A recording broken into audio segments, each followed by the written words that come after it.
Hey, what's going on, guys? Back again with another video.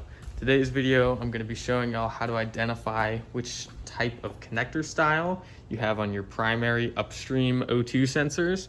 The reason I'm checking this is because I'm going to be installing PPE long tube headers soon, and I don't want to splice my OEM wiring harness. I just want to extend them with a plug-and-play extension. The only issue is that there are 4 different types of extensions that came on these cars from 2009 to 2021, I believe.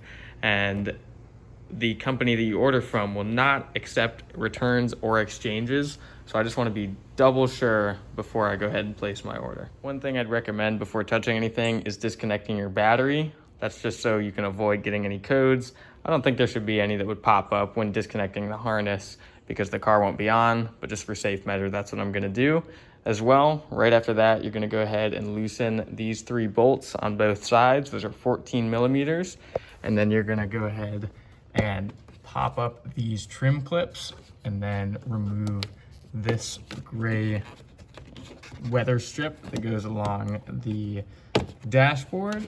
And you're gonna go ahead and yank this up and you'll find 2 more 14 millimeters under there. Once you have those bolts removed and those 2 pop clips, what you're gonna wanna do, like I said, is pull this piece off. I've already got it off. I'm gonna pop it back on just to show y'all how you remove it. It's gonna feel like you're breaking it. I've done this a bunch of times before. My tip, grab it right there and just yank it. From there, those are the 2 bolts that I mentioned. 2 more 14 millimeters. So once you've gone ahead and removed the strut bar, what I'd recommend doing is re-threading the hardware right there, just so you don't lose track of it. From there, you're gonna go ahead and grab a flathead screwdriver and unscrew these hose clamps. If you do have any trouble releasing this piping from the rubber, what I'd recommend doing is spraying just a little bit of WD-40 in there, and that should go ahead and help loosen the connection. So I just went ahead and loosened the 2 V-band clamps. From there, I was able to pull this coupler off without any issues. And I'm also gonna need to use these pliers to undo this pinch clamp right there. And then one last clip down here, and this will be good to remove.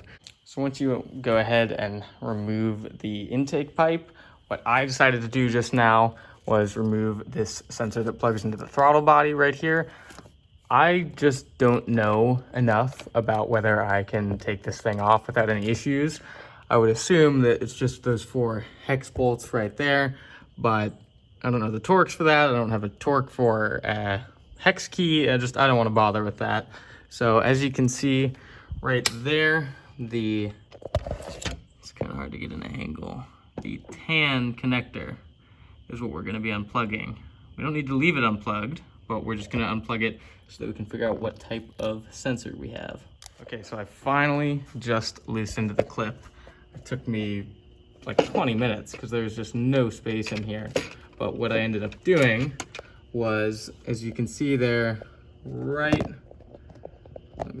where the light is pointing, that little holder for the wire. What I would suggest doing is removing the black wire out of that so you can have more, not really pulling force, but it's just easier to maneuver it out. So what I'm gonna do now, if y'all can see, I've already got it loose. I'm just recording this because I had to use 2 hands while getting it out. But what you're gonna do is press down, I know you can't see, press down on that tab right there while you pull out. So I've already got that done. I just saw it coming loose. I swear if I have to do this again. Oh, nope, it's coming out. There we go. I'm gonna put a picture on screen of the 4 types.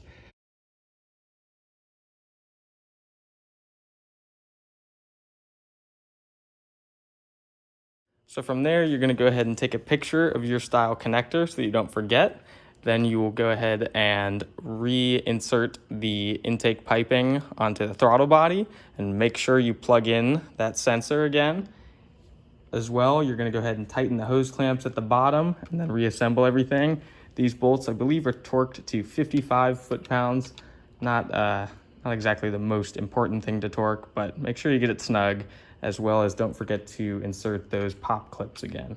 You also can do this, from what I understand, you can also do this on the driver's side.